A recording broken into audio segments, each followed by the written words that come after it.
Muy buenos días. Empezamos ya nuestra segunda jornada de seminario. Para hoy día les voy a hacer como un breve resumen de ustedes se puedan orientar lo que se va a suceder durante esta jornada. Vamos a comenzar con los módulos, el módulo 1 y 2 durante la mañana. El primer módulo es el concepto y contenidos de seguridad social y el segundo módulo, principios, institucionalidad y seguridad social. Luego a las 11 hay un café y bueno, y se continúa con el segundo módulo que ya se los nombré. Y el almuerzo es a la 1, es de 1 a 2 y es en el casino de la universidad. Por si no todos se ubican, el casino está en el patio a mano derecha, en el segundo piso. ¿Ya? Ahí ustedes entonces van a tener su almuerzo, como les digo, de la 1 hasta las 2 y luego se reintegra nuevamente aquí al aula magna. ¿Ya? Antes de comenzar como tal el seminario, hemos invitado al señor Nelo Gargiulo. Él es secretario ejecutivo de la Fundación Cardenal Raúl Silva Enríquez, que nos quiere contar brevemente un poco el legado del cardenal respecto del sueño de Chile y respecto también, obviamente, del legado que deja a sus trabajadores y al mundo sindical. Así que por eso lo hemos invitado, don Nelo Gargiulo. Muchas gracias, muy buenos días. Yo seré muy breve. Le he traído un poco de material que son dos publicaciones sobre una realizada en los 90 años del cumpleaños del Cardenal Silva y el otra cuando se celebró los 100 años de su nacimiento en el 2007. Este libro es la continuación del anterior, donde se publicó un texto que ustedes tienen en la carpeta, Mi sueño de Chile.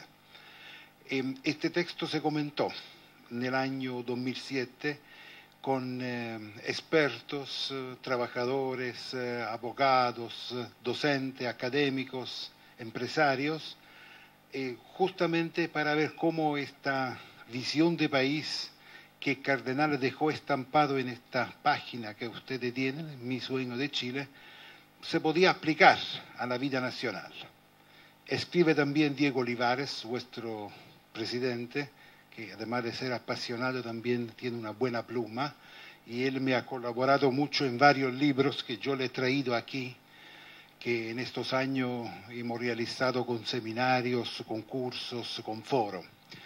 Justamente porque el cardenal Raúl Silva Enríquez, esta universidad lleva el nombre de él, hay una fundación que se creó en el año 91 con su consentimiento, es para mantener vigente el legado de él. Es un legado muy amplio. El cardenal Silva era bajito, pero bajo este sombrero que en esta época llevaban muchos de los eclesiásticos, nacieron muchas obras, mucha iniciativa. Y también varias ligadas al mundo del trabajo, en dos dimensiones, diría yo, en una dimensión de solidaridad y en una de subsidiariedad. Ustedes saben la diferencia entre estas dos expresiones. La solidaridad es el principio por el cual uno da y trata que el otro sea igual a sí. La subsidiariedad es el principio que el más grande ayuda al más pequeño. Este segundo principio es importante porque el mundo sindical lo debe aplicar porque parte de la sociedad civil. Las organizaciones sindicales nacen a raíz de una encíclica, la primera encíclica social del Papa León XIII, y nacen como un método, una manera de aplicar la solidaridad entre los trabajadores, para defender la dignidad del trabajo en la sociedad industrial, en la época moderna. La Iglesia impulsa la creación de sindicatos, pero que tengan en cuenta la dignidad del hombre, sobre todo, la dignidad de la persona humana, no en nombre de una ideología, sino en nombre de lo que la persona humana es para el mundo cristiano.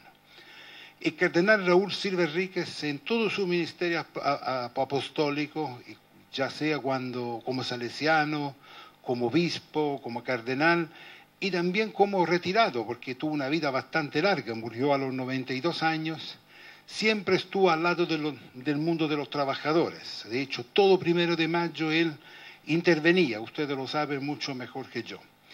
Y en él encontramos una gran sintonía con los pontífices. Por ejemplo, yo encontré que en el año 2000, el Papa Juan Pablo II, cuando hizo el gran jubileo de los trabajadores, quiso mucho el Papa apoyar una iniciativa de la OIT, el trabajo decente. No sé si ustedes, esta palabra recurre hoy día también mucho en el mundo del trabajo.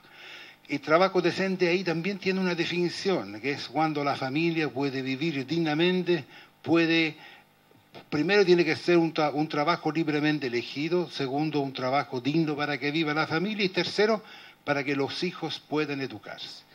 Y después se refiere al mundo sindical del Papa como aquel mundo que tiene que preocuparse que ésta sea efectiva. Por lo tanto, las organizaciones sindicales siguen teniendo una gran importancia, pero en la encíclica última, Caritas in Veritate, que tal vez ustedes la conocen, hay una referencia al mundo sindical en esta encíclica donde también el Papa invita a los sindicatos no a hacerse cargo solo de la categoría de los asociados, sino pensar también a aquellos trabajadores que no tienen la posibilidad de asociarse.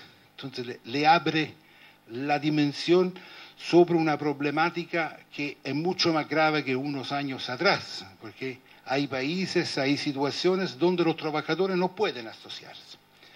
Y el cardenal Silva siempre fue muy atento, y en el sueño de Chile que ustedes tienen ahí en sus manos, pueden apreciar 4 dimensiones importantes para que la dignidad de la persona humana sea el centro de toda actividad política, económica y sindical, para que la solidaridad sea vivido como un principio universal que puede unir también personas de creencias religiosas diferentes. Después hubo un peldaño más. El cardenal Silva habla del amor, el amor como la dimensión que une, que permite que esta libertad entre iguales se manifiesta también con la posibilidad que cada uno se pueda expresar por lo que es, no una igualdad que significa masificación. Y una 4ª dimensión es la dimensión espiritual que el cardenal Silva indica en este sueño de Chile como la mirada hacia el Padre común y por lo tanto la aplicación del principio de la fraternidad, que es el principio por el cual los hombres se reconocen hijos de un único Padre, por lo tanto hermanos. Construir una sociedad fraterna significa construir una sociedad solidaria. Construir una sociedad solidaria no necesariamente significa terminar en una sociedad fraterna, porque la fraternidad que incluye la solidaridad.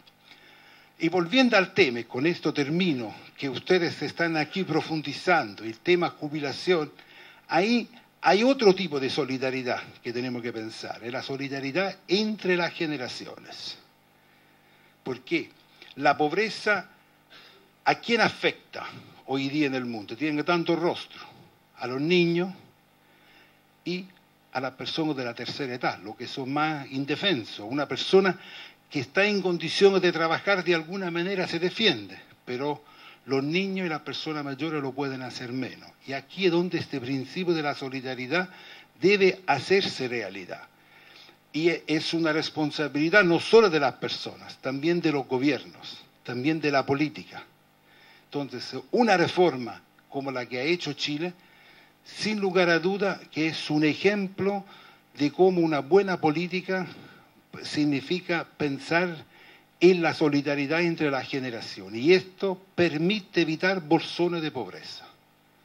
Europa vive su crisis hoy, pero también ha alcanzado ciertos niveles sociales de vida, de solidaridad con el sistema de jubilación que se han evitado grandes masas de la población que terminasen en la pobreza. Hoy día es cierto, la vida europea tiene que achicarse del nivel muy alto que estaba viviendo, pero esto no significa dejar de lado la conquista de que se llame, del que a veces se contesta como un Estado pasivo, el Estado social. El Estado social en un sentido verdadero es la preocupación que entre los mismos miembros de la familia de una nación existe este principio.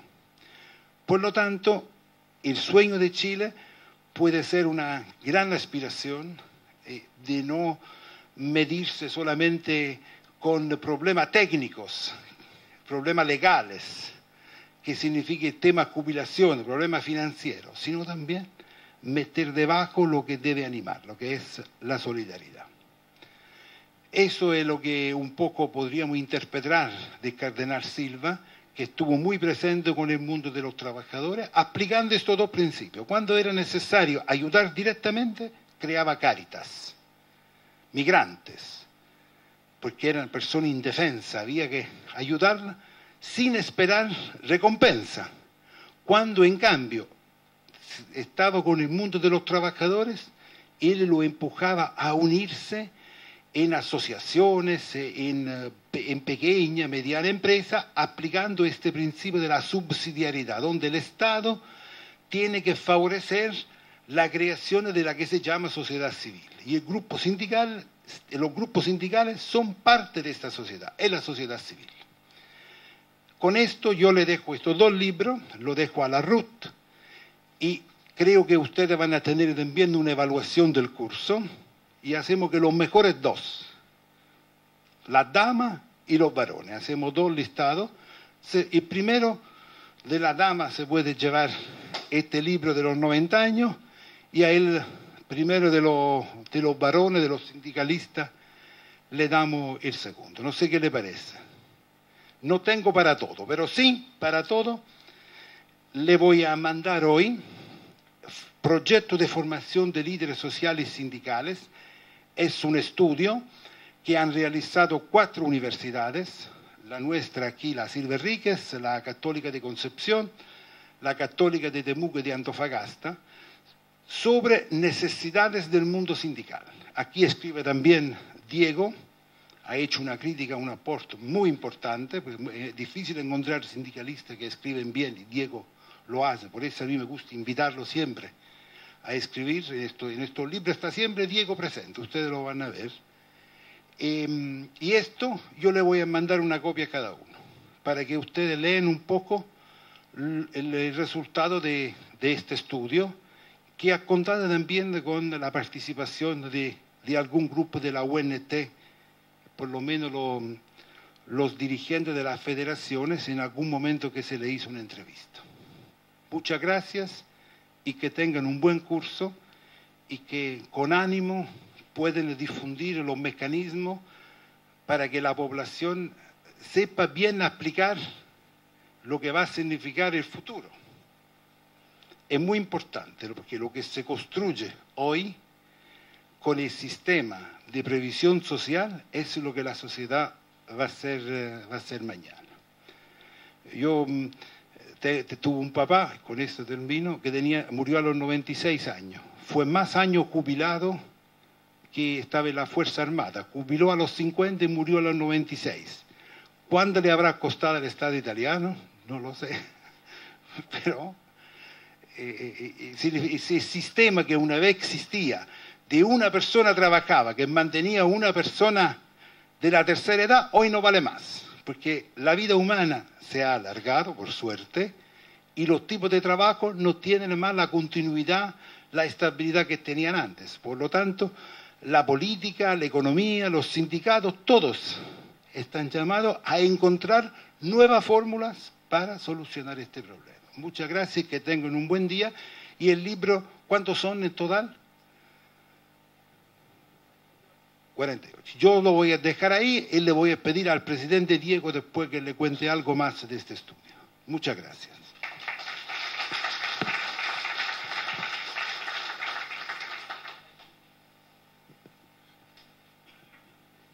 Gracias, don Nelo.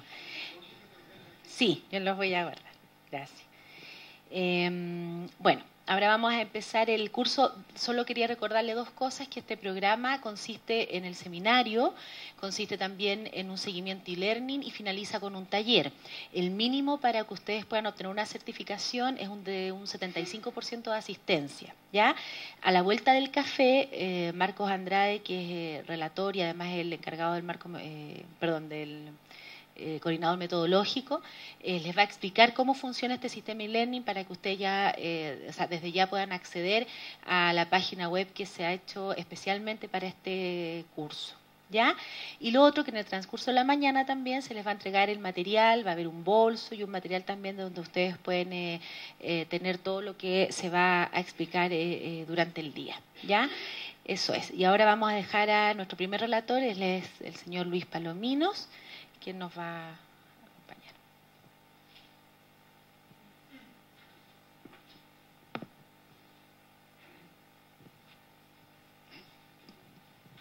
Hola, buenos días. Mi nombre es Luis Palomino, como decía, y me toca impartir el primer módulo respecto al seminario de previsión social y seguridad social.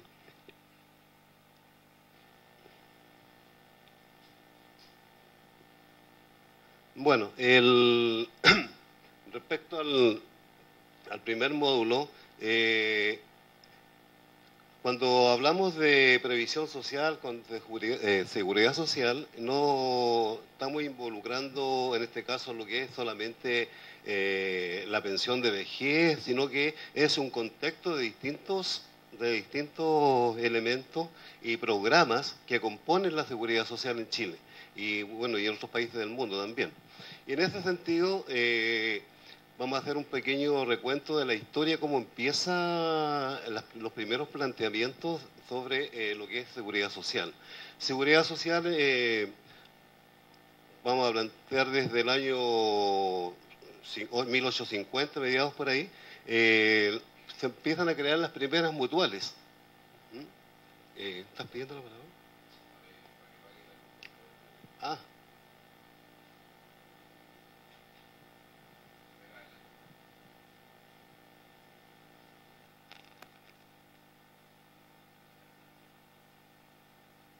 ¿Por ahí?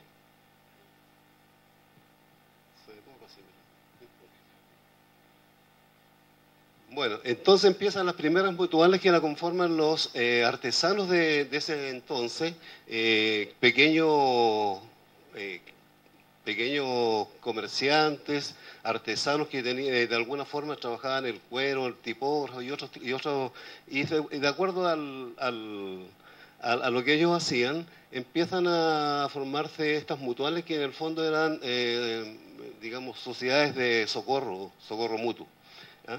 Y en ese sentido, ellos son los primeros que plantean de alguna forma cómo cubrir algunas emergencias que puede dañar a los trabajadores, algunas contingencias que pueden dañar a los trabajadores, como es la salud, la educación, la enfermedad misma, y empiezan a crearse algunos bonos ellos mismos para protegerse en estos casos cuando tenían estas contingencias. Por ejemplo, se asignaban una cierta cantidad de plata cuando uno de los socios de ellos se enfermaba. Entonces, y ahí tenemos los comienzos ya de lo que es, en este caso, la seguridad social. También, en caso de que alguien se enfermara, también le proporcionaban salud a través de algún médico, le costeaban eso, siempre también con condiciones tenían que tener cierta antigüedad en la organización y cosas así. Entonces ahí tenemos los primeros pasos de lo que es la seguridad social en Chile. Entonces, después, con el tiempo, tenemos también, se van creando, estas mutuales se van transformando en otras organizaciones que agrupan ya distintos trabajadores de distintos medios, por ejemplo, en las salitreras, los medios empiezan a producirse ya no solamente trabajo artesanal, sino que a pequeñas industrias que llegan a fines de los años del siglo XIX, y con el auge económico, ¿cierto?, empieza a crearse organizaciones de trabajadores que pues se convierten en este caso las primeras organizaciones de trabajadores. Entonces, también podemos decir que estas mutuales empiezan a juntarse a los trabajadores, los invitan a sus reuniones y empiezan a plantearle que la necesidad de que los trabajadores tengan seguridad social, tengan salud, puedan aspirar a que puedan jubilar, tener una pensión cuando jubilen. Empiezan a plantear todas esas inquietudes a los trabajadores. Inquietudes que son recogidas después, posteriormente, por las nuevas organizaciones de trabajadores cuando se empiezan a formar nuevas organizaciones de trabajadores ya como sindicato o después del año 31 cuando se forma el primer Código del Trabajo. Digamos que el año 1931 recién se da comienzo al primer Código del Trabajo en Chile. Esto se venía planteando desde el gobierno de Alessandri Palma, y tenemos entonces que del año 31 hacia adelante ya empiezan las primeras organizaciones como tales como sindicatos en Chile.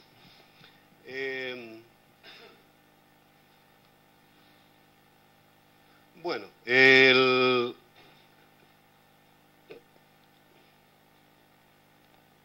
me estaba metiendo ya. Bueno, ahí estuvimos viendo lo que es la síntesis histórica. Bueno, decíamos que entonces que con las primeras, a fines de los años del siglo XIX y comienzo de los 90, a producto de lo que fue la expansión económica en Chile, sobre todo en el norte con las salitreras y la minería, y también la llegada de productos de la revolución industrial y la creación de nuevas industrias, emigró gente del campo y sobre todo del norte hacia las ciudades, especialmente aquí a Santiago. Bueno, atraídos principalmente por que acá se pagaba más el sueldo era mucho más alto que en el campo, y muchos de ellos también llegaron porque hubo una cesantía, empezó a haber una cesantía en la salitera, empezó a disminuir la explotación y las ventas de salitre al exterior. Bueno, entonces toda esa gente empieza a llegar en los primeros años del siglo XX, por ahí por los años 20, 18, y empieza a haber una cantidad enorme de trabajadores que empiezan a poblar, sobre todo Santiago, y muchos de ellos viven hacinados en piezas que ni siquiera tenían ventilación, o sea, no tenían ventanas, tenían la pura puerta de entrada y no tenían ventana para los trabajadores. Entonces, de ahí nace que en el año 1906 sea la primera ley que regula las habitaciones para los obreros. De ahí se empieza a promover mucho lo que es la construcción de conventillos. No sé si ustedes han escuchado hablar de los conventillos. Es que fue una primera ley digamos, en este aspecto de seguridad social, que tenía que ver mucho también con la salud de los trabajadores, o sea, la salud de los pobladores y de la población en general, porque no era posible, a través de que había poca ventilación y vivía muy hacinada la gente, se producían muchas enfermedades porque no había mucha ventilación. Y eso fue, digamos, una de las primeras leyes, digamos, que tienen carácter de seguridad social.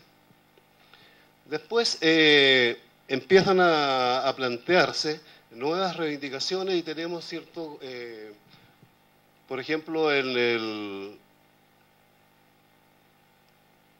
se plantea cuestiones muy dramáticas. En el mismo norte, pues ya por el 1907, si no me equivoco,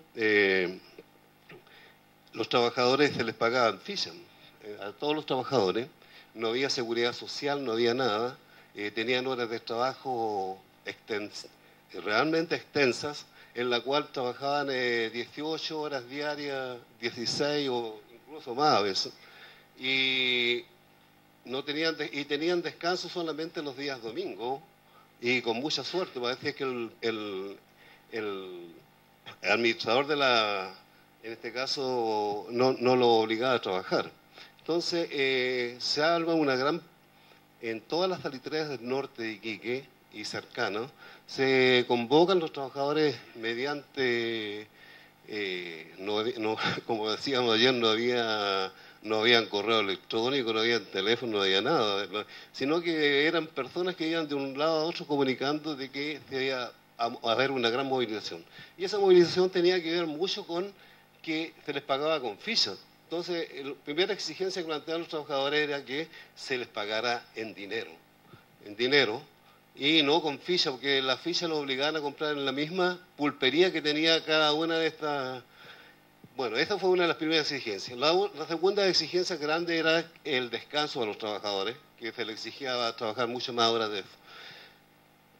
Y ahí tenemos lo que ocurrió después con la matanza de la Escuela Santa María, producto de la intransigencia del gobierno de turno, y lógicamente eso da pie a que todos esos planteamientos que hacían los trabajadores respecto a lo que es la seguridad social fueran de a poco siendo recogidas por los gobiernos de turno que venían después, posteriormente. Pero siempre porque los trabajadores se movilizaban. No es porque los gobiernos de turno hubiesen querido darlo así voluntariamente. Hubieron grandes matanzas, grandes represiones respecto a esto. Se habla en Valparaíso también hubo una gran movilización de trabajadores, y siempre luchando por demandas.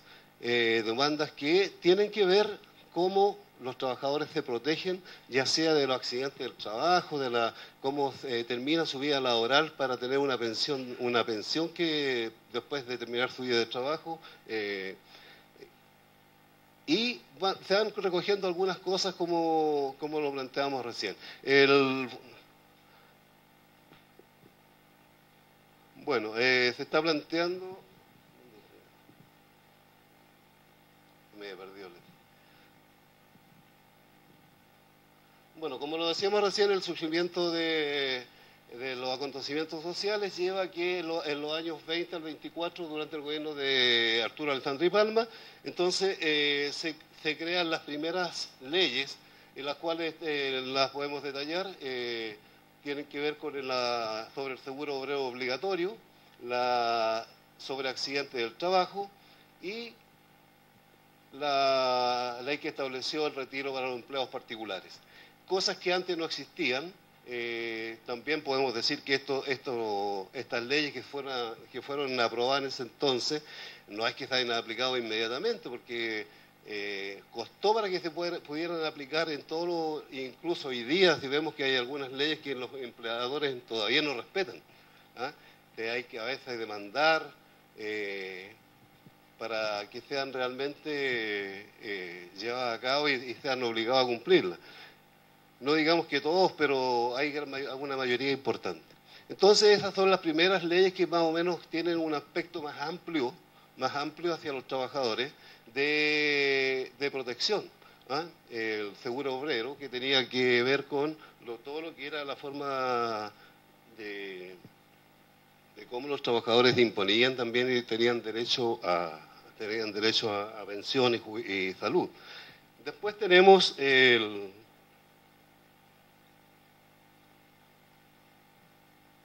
que en la Constitución Política, si ustedes dan cuenta, del año 25, la Constitución Política del año 25, ahí hubieron acontecimientos donde también hubo una intervención militar. O sea, no es que la Constitución del año 25 haya sido una cosa muy pasible, sino que fue más obligado el Congreso a legislar una constitución política del año 95 por un levantamiento de sable de los oficiales más jóvenes del ejército. Entonces, tenemos que especialmente se refiere a la habitación sana, lo que hablábamos delante, la protección del trabajo, la industria y la otra previsión social, especialmente cuando se refiere a la habitación sana y las condiciones de un mismo bienestar.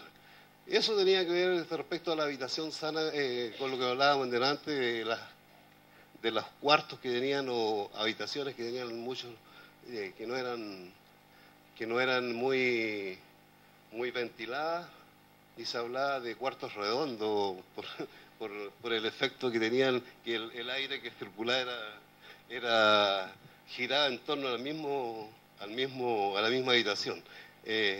Vamos a hacer una cosa más activa.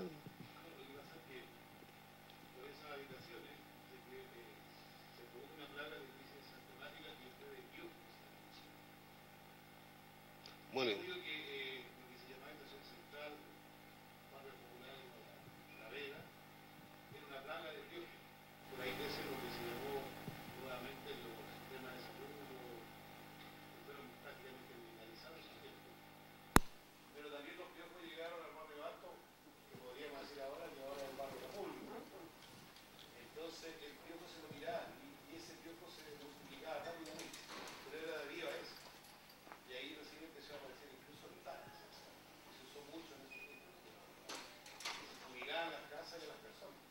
sí, bueno, yo no quería meterme en eso porque era un poco, algunos le empiezan a picar un poco cuando, claro, no, la verdad es que también a raíz de eso también hubo mucha tuberculosis también. Entonces, pero eso fue una de las principales causas de lo que plantea, y te agradezco la información. Bueno, entonces decimos que esta fue una de las primeras congregaciones constitucional que hubo entre los años 20 y 25, respecto a lo que es la seguridad social, el surgimiento de la seguridad social. Bueno, a contar entonces de la década de los 50, 1950, en este caso el pleno siglo XX, se inicia la época con mayor fuerza y se desarrolla la cobertura de prestaciones. Aquí empiezan a dictarse una serie de leyes, Servicio de Seguro Social, el Servicio Nacional de Salud, primero que nada porque antes la salud la entregaban como el que tenía podía tratarse de la salud, el que no, habían como hospitales de monjas, o eran como de ayuda más que nada de externos. El Estado no tenía un rol muy significante en lo que era la entrega de salud o cosas, salvo cuando se queda garantizada en la Constitución del año 25, pero antes de eso no había nada. Y los hospitales eran muy pocos, la construcción de hospitales en Chile era muy escasa para la población que había. Entonces tenemos después tenemos el año 52 la creación de pensiones para los empleados particulares. También algo que no estaba establecido hasta esa fecha, y quedó reglamentado y legalizado el año 52. Después tenemos el año 53, se crea el régimen de indemnización por año de servicio. Régimen de indemnización que era todo evento, como antes lo planteaba aquí, y no era de 11 años ni menos como algunos quieren plantear, que se lleva efecto en estos momentos.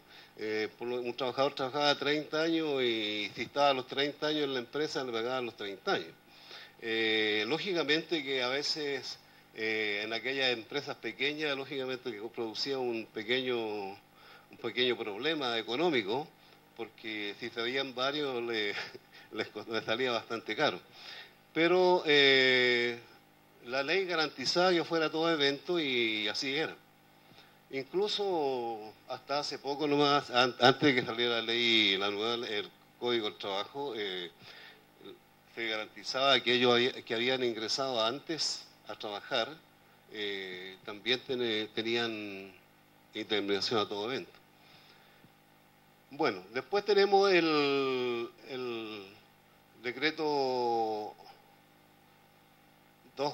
el DFL 245 de 1953, que crea el régimen de asignaciones familiares. El régimen de asignaciones familiares que, como todos ustedes saben, también antes nunca se pagaba, y se empieza a pagar a las familias que tienen hijos, también por la cónyuge, que no trabaja, y a partir del régimen militar, se empiezan a crear las cajas de compensaciones, que pasa a ser administrado por las cajas de compensaciones. Igual que en este caso la asignación en este caso para cesantía. También pasan a ser administradas por las cajas de compensaciones en los años posteriores al año 53, digamos ya en pleno régimen militar. Yo les pido que, si alguna, para que hagamos más interesante, que no hablemos solamente uno, yo estoy haciendo un recuento de lo que es, después ya en el segundo módulo y tercer y cuarto módulo, nos estamos poniendo, ya entramos en tierra derecha lo que es el sistema de pensión. ¿Ya? Yo les pido que si hay alguien tiene algo que opinar, lógicamente puede hacerlo con plena libertad, para que vamos haciendo más ágil lo que es la exposición.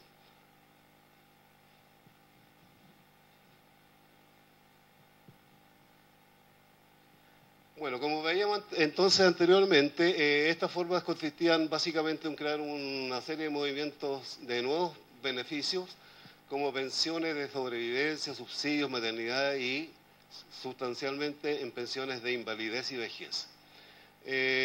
Cosa que antes no existía, y si uno se empieza a plantear esto, las pensiones de invalidez, ustedes saben que siempre han existido para las personas que no tienen capacidad o sea, han existido después de lo que es la creación desde los años 53 para hacia adelante.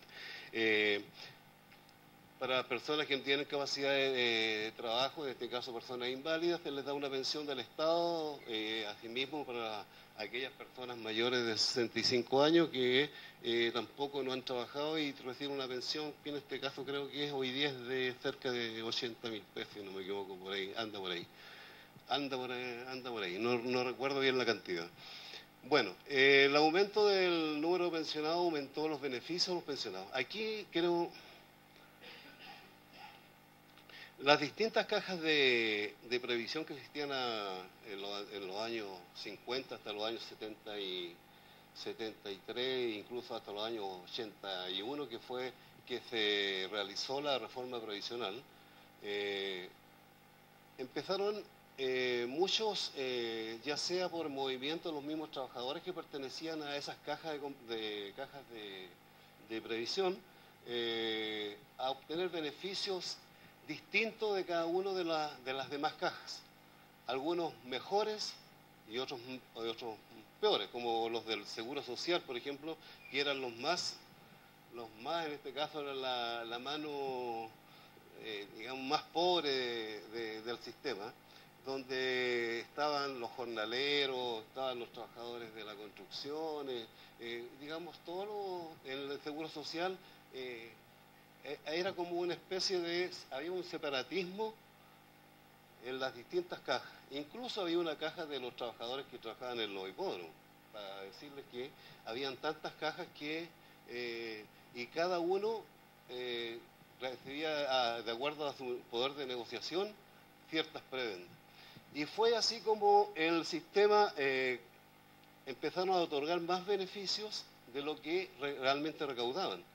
Entonces el sistema se fue desfinanciando. Esa fue una de las principales causas, digamos, bueno, entre otras, digamos, la principal causa, pero había otras causas más entre medio, de que se cambiara y se eliminara el sistema de reparto que existía, el sistema de solidaridad también, porque era un sistema solidario y de reparto. ¿Qué significaba eso?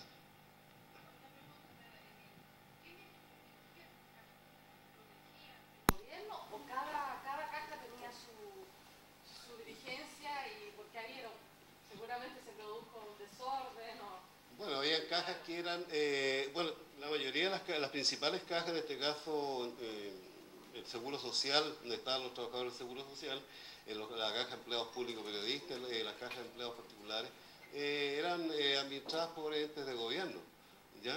Y el gobierno muchas veces tenía que meterle plata, casi siempre porque estaban desfinanciadas, empezaba a meterle plata, pero también, algo que no se dice, es que también el gobierno le sacaba plata, los gobiernos de turno. También le sacaba y no había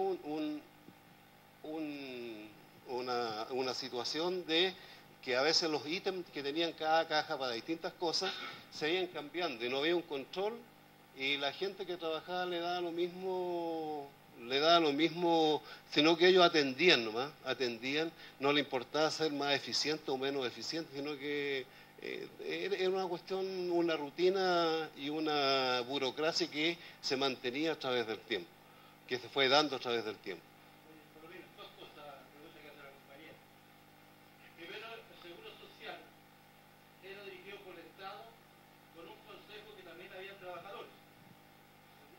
Pero la crisis más grande fue que está repercutiendo igual que hoy día, es que los empresarios no pagaban el 38% de las exposiciones con la parte de los trabajadores. Y eso fue un error garrafal de que los gobiernos nunca le aplicaron mano dura a los empresarios para que pagaran. Por eso el Seguro Social terminó no tenía plata, incluso hacía construcción de casas. Había compañeros de algunos lugares que sacaron casas por el Seguro Social. Y las cajas de compensación eran dirigidas por los trabajadores de las cajas, no designados, pero el gobierno ponía al presidente. El directorio lo dirigían los trabajadores con los empresarios, pero el gobierno era el presidente, nombraba un vicepresidente. Y ese es el proceso de las cajas de compensación, que hoy día es al revés. Hoy día ya son privadas, porque no tiene que ir el Estado hoy día le entrega plata a las cajas para que paguen la asignación familiar y paguen la licencia. Esa es la diferencia que hay.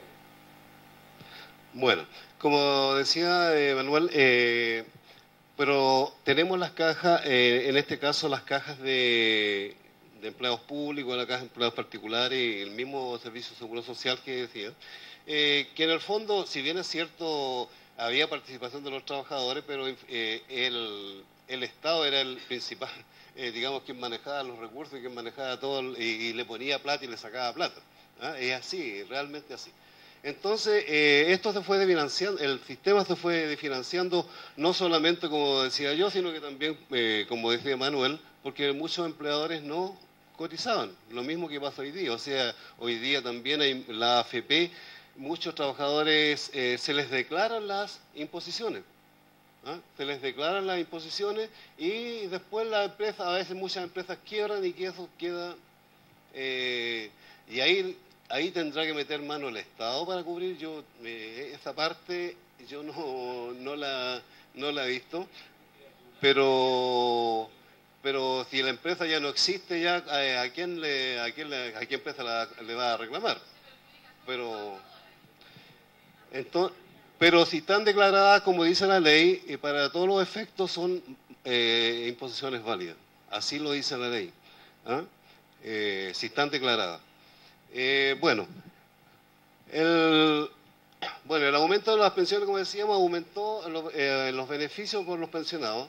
Para entender la evolución de estas, las cotizaciones que enfrentaban los trabajadores afiliados al sistema de seguridad social. Esto es lo que estábamos viendo recién. Y acá plantea cómo fueron subiendo las cotizaciones. En un comienzo las cotizaciones de los trabajadores eran de un 2% cuando recién empezó la previsión en Chile, y después posteriormente subió y fue subiendo paulatinamente. Y los empresarios empezaron a pagar un 3% solamente de lo que se cotizaba. Y los trabajadores un 2%. Pero esto con el tiempo fue subiendo y ustedes se dan cuenta, casi llegó a un 50% de lo que era el ingreso salarial de cada trabajador. O sea, una barbaridad. Entonces, 50%. No estoy diciendo que el trabajador pagaba el 50%, pero entre empleador y trabajador hacían casi un 50% de lo que eran las cotizaciones. Y eso fue realmente para ir cubriendo cada uno de los beneficios que se le iban entregando a los trabajadores. O sea, a más beneficios iban subiendo realmente la imposición, en este caso, de los cotizantes. Y esto realmente fue hasta los años 70, y ahí nos encontramos, ¿cierto?, que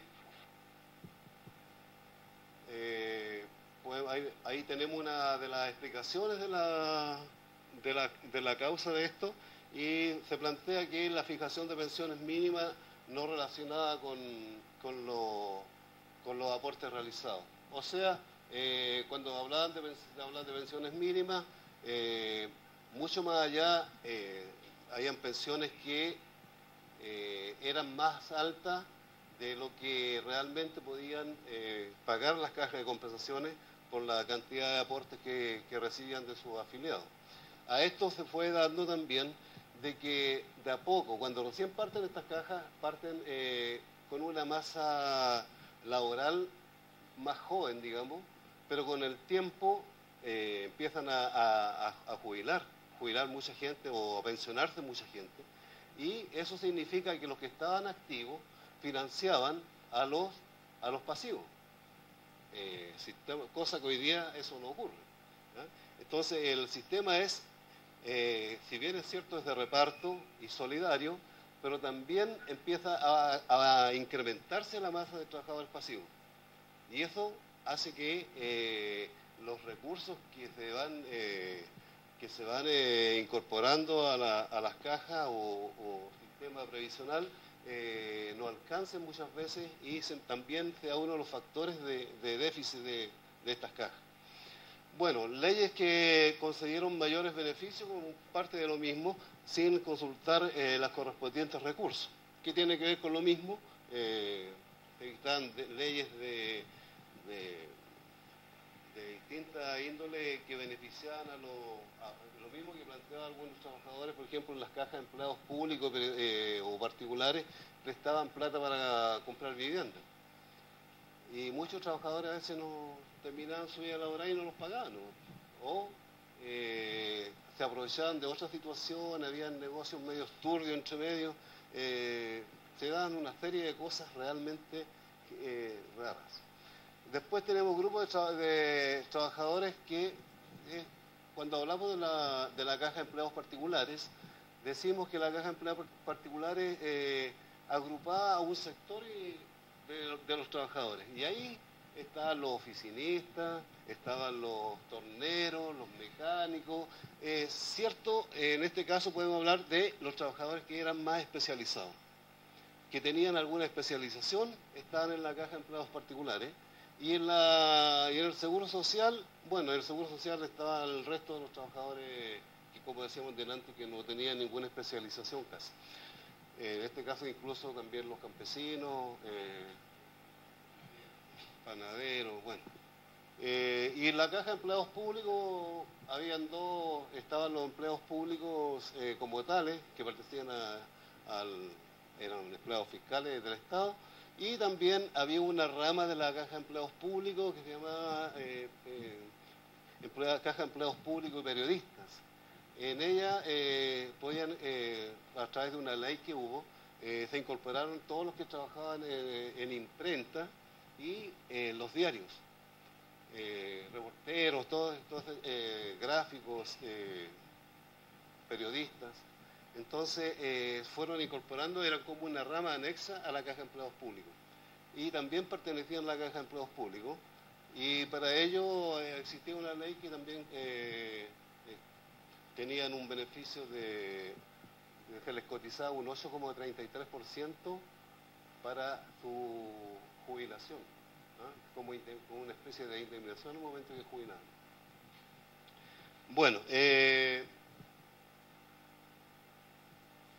tenemos entonces reajuste de las pensiones. Bueno, también es parte de lo que explicábamos antes, que las pensiones recibían reajustes más altos de lo que era el reajuste de los salarios a nivel nacional. O sea, si el reajuste de los salarios era de un 2% o 3%, las pensiones eran promovidas en un reajuste de un 6-7%. O sea, y esto no era por casualidad de que el gobierno quisiera hacerlo así, sino que era bajo las presiones que recibían por mucho contacto que había con los parlamentarios. Entonces cada cual se quería agraciar con un sector de estas cajas, porque la votación en este tiempo les significaba bastante, y promovían que se les recibieran ciertos beneficios, como en este caso algunas cajas recibían, digamos, reajustes más altos que el promedio del reajuste nacional de los trabajadores, de los sueldos, de los salarios. Después tenemos entonces la evolución de la seguridad. Durante el régimen militar se planteó la necesidad de modernizar el sistema de seguridad debido a un déficit sostenido. Bueno, en los años 81 se crea el sistema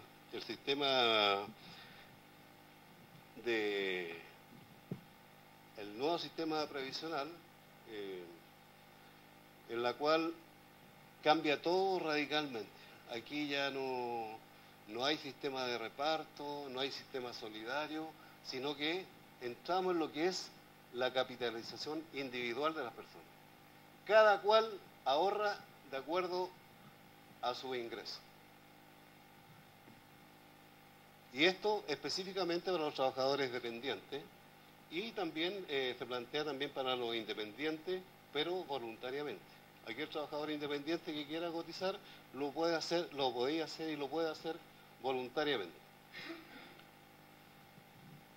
Y eso significa un cambio muy fuerte. Se empieza no sé si será, pero la verdad es que hubo una fuerte propaganda respecto para que se cambiara la gente de previsión, se cambiara del antiguo sistema al nuevo sistema, e incluso se planteaban, muchas veces se veía en la tele como había gente de edad, ¿sí?, de 60 y tantos años, 70 años, paseando por Europa, por distintas partes del mundo, que esos eran los beneficios que iba a tener la nueva previsión, ¿ah? O sea, el nuevo sistema previsional. Bueno, mucha gente se cambió al nuevo sistema y muchos fueron también obligados, sobre todo en el sistema público, muchos fueron obligados. Y también el sector privado también se dio.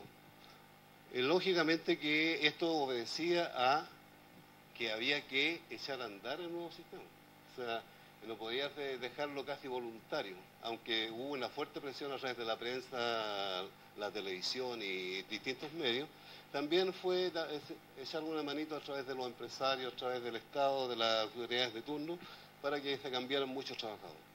Y también había una pequeña zanahoria que se le ofrecía al trabajador, se le ponía aquí adelante, que era cerca de un 11%, si no me equivoco, de que iba a tener un incremento en su remuneración. Cosa que con el tiempo después se iba perdiendo. Bueno, con este fin se dicta la ley 3500, ¿cierto?, que es la ley del sistema de AFP, y el 13 de noviembre de 1980 se establece un nuevo sistema de pensiones, cuyo pilar es la capitalización individual. Y en esto el Estado ya deja de ser parte de lo que eran las antiguas cajas, salvo se crea el INP con la ley 3501, en la cual el INP, bueno, INP ya no se llama INP, se llama IPS, pero antiguo INP, que empieza a tomar todos los trabajadores que se quedaron en el antiguo sistema, y empieza a ser administrado esta previsión por el INP de ese momento. Y entonces nos encontramos con la ley 3500, que crea la AFP y crea un sistema de capitalización individual de los trabajadores, en la cual es administrada por fondos, por empresas, sociedades anónimas privadas. Esto significa que hay capitales, se juntan capitales en sociedad anónima y se les exige una cantidad de plata de algo de 5.000 UF, si no me equivoco, para empezar a formar una AFP. Es uno de los requisitos que se les exige a los que van a formar, en este caso, la AFP, para administrar los fondos de los trabajadores. ¿Ya? Bueno.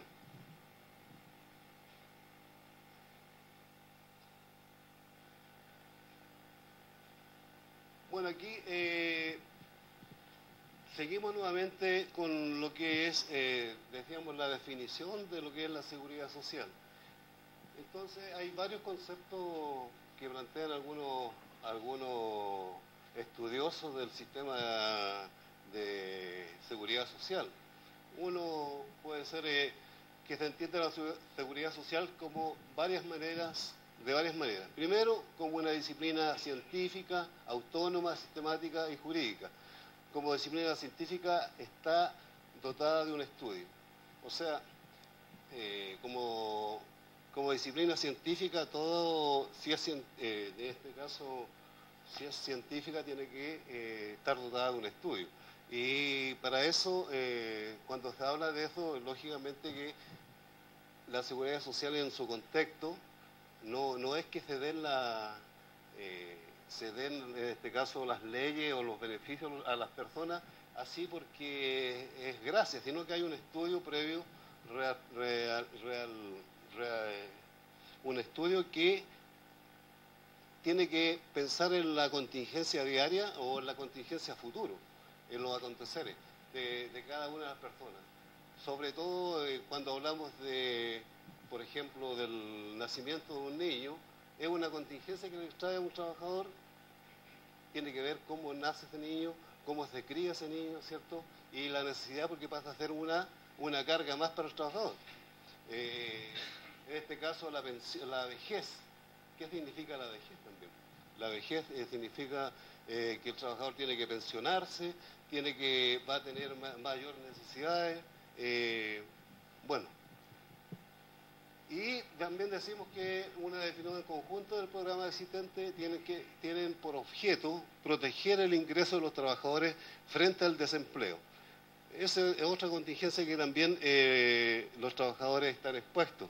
Entonces, todas estas leyes están pensadas, cuando hablamos de seguridad social, están pensadas en lo que pueda ocurrir en un futuro, como los accidentes del trabajo también. Son contingencias que hay que preverlas de antes y para eso hay que hacer un estudio, ¿cierto? Entonces, la incapacidad laboral durante la vejez y muchas cosas que se están planteando en ella. Yo también había recogido respecto a esto, un planteamiento que hace un Williams, si no me equivoco.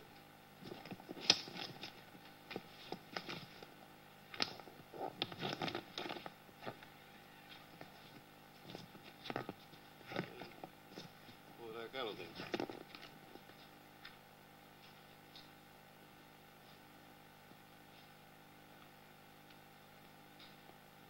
Bueno.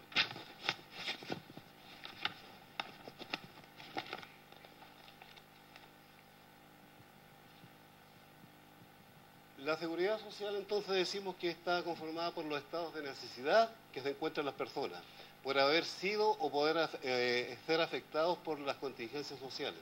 Ahí cuando hablamos de las contingencias sociales, hay contingencias sociales que hay que preverlas a futuro y contingencias sociales que pueden ser inmediatas, que se pueden dar por efecto de, en este caso, la salud o un accidente, cosas de ese tipo. De esta manera constituyen conceptos esenciales de la seguridad social, los contingentes social y estado de necesidad. Aquí se plantea lo que es el riesgo, acontecimiento futuro, involuntario e incierto.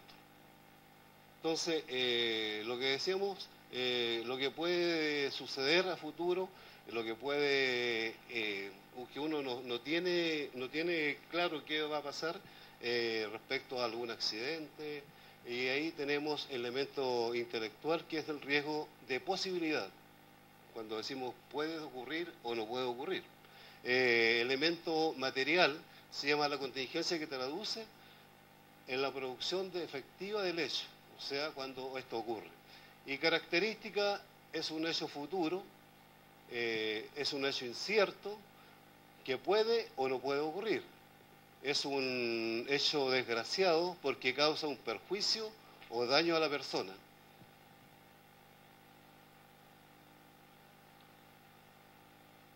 Bueno, y en contingencia propiamente tal tenemos, por ejemplo, en un hecho futuro que uno puede quedar sin trabajo, puede enfermarse, un hecho incierto que le puede ocurrir en un accidente, un hecho más bien feliz, que puede ser el nacimiento de un hijo, el casamiento de una persona. Cuando ustedes se casan, lógicamente que no es lo mismo que estar soltero. O sea, vienen nuevas necesidades, nuevos... ¿ah? Entonces, eso es un acontecimiento feliz, a lo mejor feliz en el momento que se casan, pero... pero después, para algunos no es muy feliz. Bueno, pero para otros sigue siendo feliz toda la vida, así que ¿para qué nos metemos en el lío?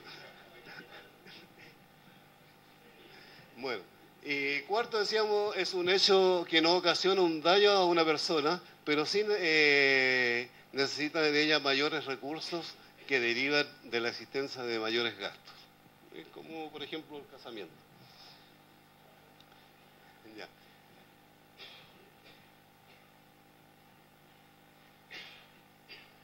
Bueno, se me perdió un momento.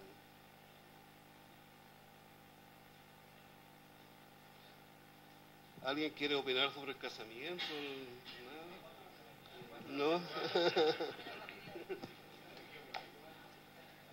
Bueno, como decía yo delante, también una definición de lo que es seguridad social la decía William Weber, plantea que la seguridad social es el abolir el estado de necesidad, asegurando a los ciudadanos en todo tiempo una entrada suficiente para hacer frente a sus necesidades. Para él este tipo es un estudioso inglés que fue uno de los primeros en proponer en Inglaterra la seguridad social. Bueno, se entiende entonces como contingencia social aquel acontecimiento que da origen a un estado de necesidad específico frente al cual actúa la seguridad social como un instrumento político social. Y hablamos de político social porque está dirigido a la gran masa de los ciudadanos de un país. Tipos de contingencia. Entonces aquí decimos, como decíamos antes, enfermedades comunes o muerte. Y en eso el Sistema Nacional, en este caso Sistema de Servicios de Salud hoy día, que antes se llamaba Sistema Nacional de Salud, hoy día se llama Sistema de Servicios de Salud, que el cual está compuesto por redes que la componen sectores del área pública y también del área privada. Hay una conexión entre esto, que tiene que ver con las necesidades de urgencia, en este caso cuando no hay un elemento clínico o digamos un servicio clínico dentro de nuestro establecimiento, se envía dentro del sector al sector privado.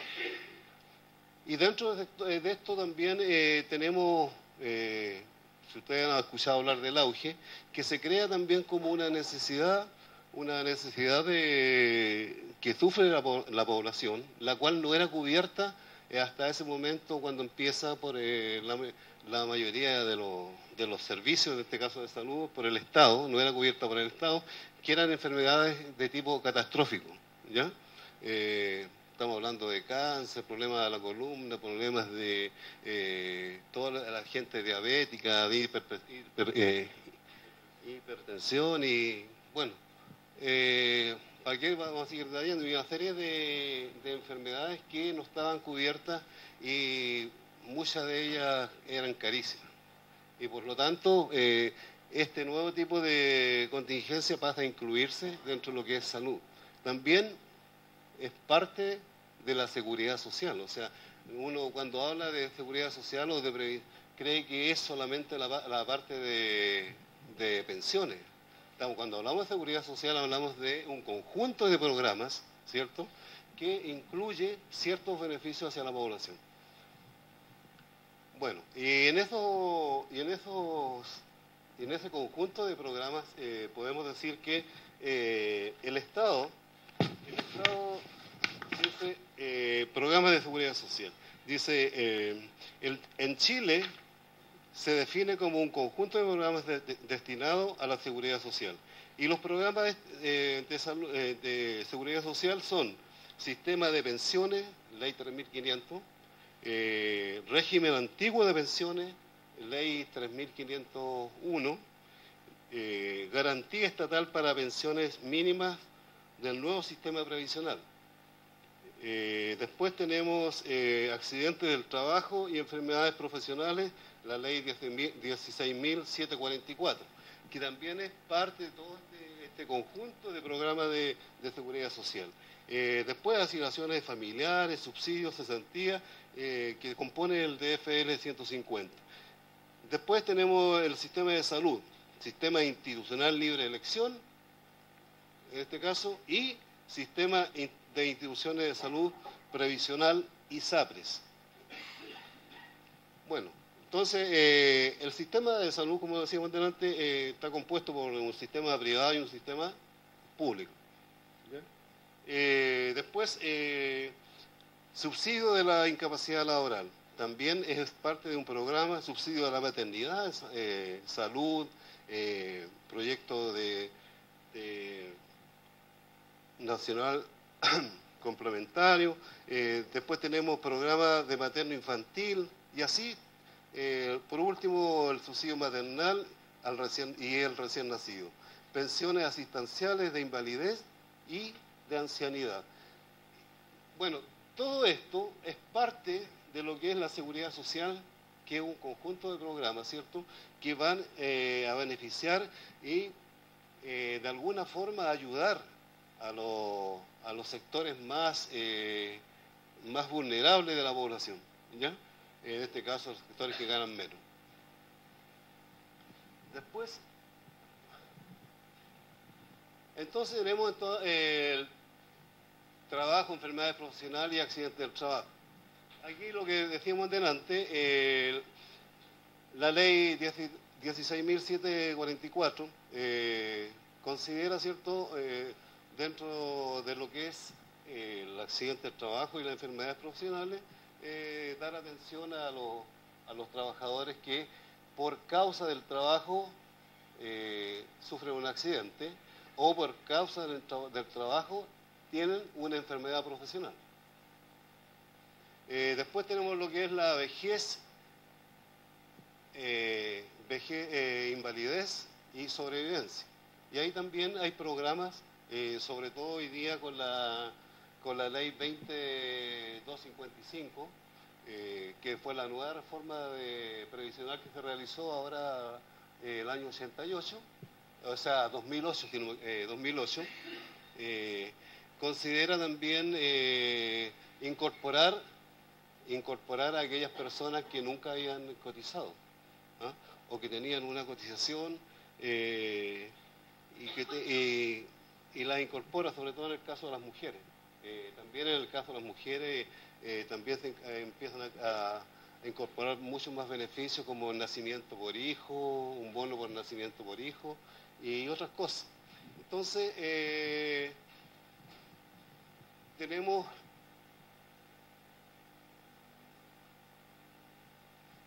Ahora, la clasificación de las contingencias sociales, decíamos que por un lado era patológico, aquí se encuentran las enfermedades y accidentes.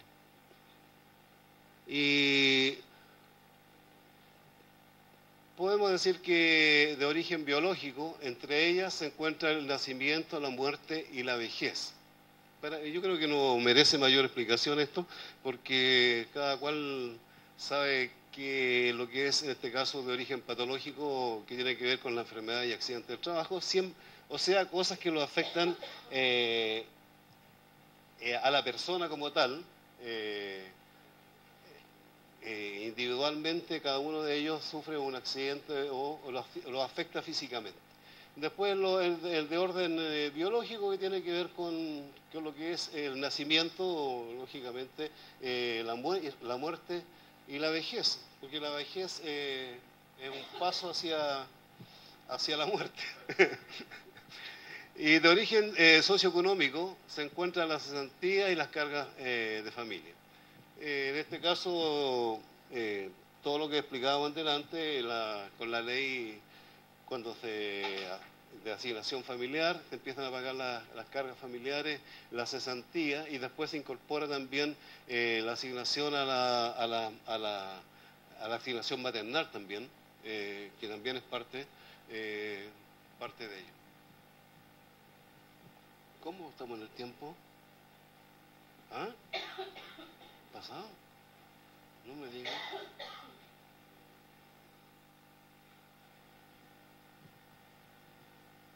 Me dicen que estoy pasado en el tiempo, así que voy a tener que cortarme un poquito. Bueno, aquí la fórmula de aseguramiento social es fórmula individual, dice. Lógicamente hay todo aquel individuo que tiene plata en el bolsillo y va ahorrando para su vejez o para algún acontecimiento de salud, cualquier acontecimiento, o que de casamiento o nacimiento de un hijo. Eso lo puede hacer en forma individual, ahorro individual. Después tenemos la parte grupal, ¿cierto? Donde los trabajadores, como se plantea, los trabajadores se organizan para, en este caso puede ser trabajadores o grupos de personas que se organizan para algunas contingencias, solventar algunas contingencias que le puedan ocurrir. Ya sea enfermedad, ya sea incluso vacacionar, cualquier cosa. Y en ese sentido, tenemos el ejemplo de las mutuales. Mucho tiempo, incluso todavía quedan algunas mutuales en Chile, que deben ser muy pocas, pero todavía quedan algunas. Y yo me acuerdo que hace algunos años a mí me invitaron a una colonia a veranear por una de estas mutuales, así que... bueno, entonces, ¿por qué? Lo que explicaban delante, y no es solamente de ahora, sino que hace mucho tiempo, muchos años, de los años 50 adelante, que las mutuales vienen planteando cómo entre grupos, en este tiempo eran los artesanos, distintos artesanos que se juntaban para protegerse de la adversidad o para protegerse de la falta por enfermedad, que no podían trabajar y cosas así, o comprar en conjunto, comprar más barato algunas cosas. Bueno, después tenemos lo que es la previsión social surgida en Alemania. En Alemania empieza la primera previsión social, donde se implementa el primer seguro social, creado y administrado por el Estado. Un poco lo que fue después la réplica acá en Chile también, que se creó seguro social, administrado por el Estado, con participación de los trabajadores. Y después tenemos la seguridad social surgida en el Reino Unido. Bueno, un poco también lo mismo, donde ahí, a raíz del informe de Beveridge, consigue con la cobertura de forma integral y orgánica, conformando un sistema de protección social que toma muchos aspectos, en este caso, quizás no la salud, pero porque allá la salud es privada. Bueno, para terminar, tenemos un caso pregunta.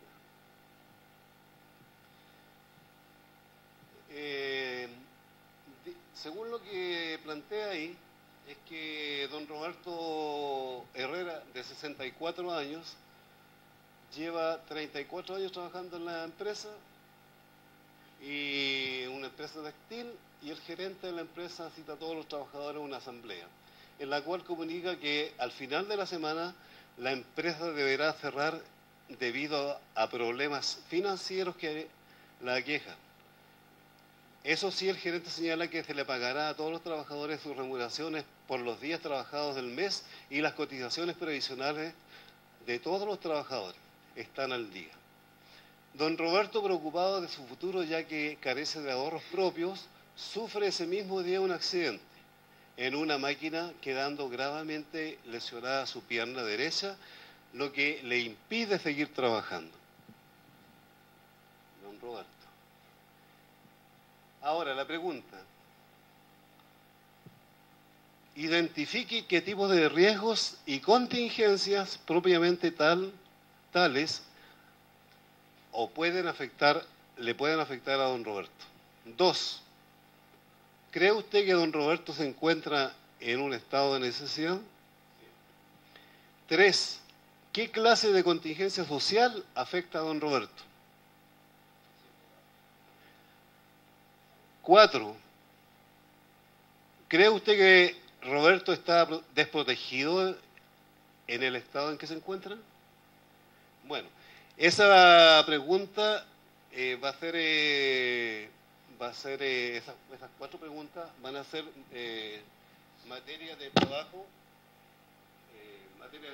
para... ¿No se escucha?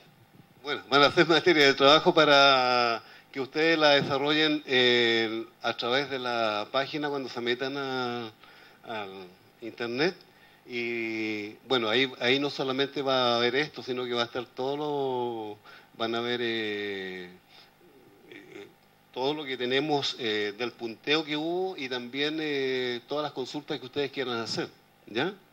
Entonces, se pueden meter a través de la página de la UNET, que es www.unet.chile, y la otra a través de la página de la Universidad Católica de Chile, en este caso Silva Enrique.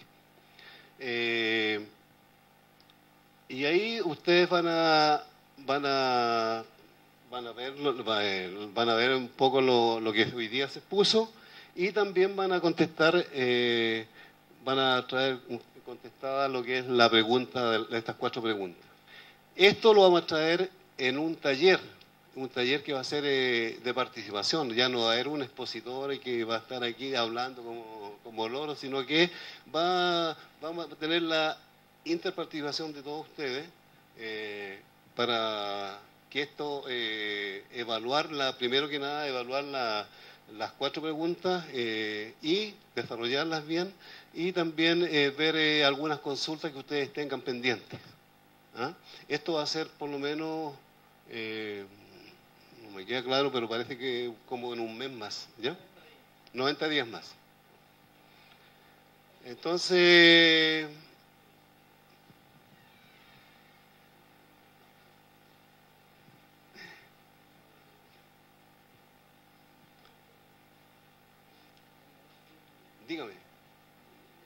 dígame, jefe. Le está diciendo que ya estamos listos. Bueno, le agradecemos a don Luis la exposición que nos brindó en este momento. De vuelta, ahora hay un café aquí afuera para que podamos un poco distendernos un rato, conversar. Así que un aplauso para don Luis. Y eso se lo pasamos a Pablo. Gracias. Y de vuelta viene el otro expositor, el señor Mateluna, así que ahí se lo voy a presentar. Y antes que comience él, brevemente les voy a explicar cómo es el tema de la página web para que ustedes comiencen a un poco a interactuar a través de ese medio. Bueno, gracias.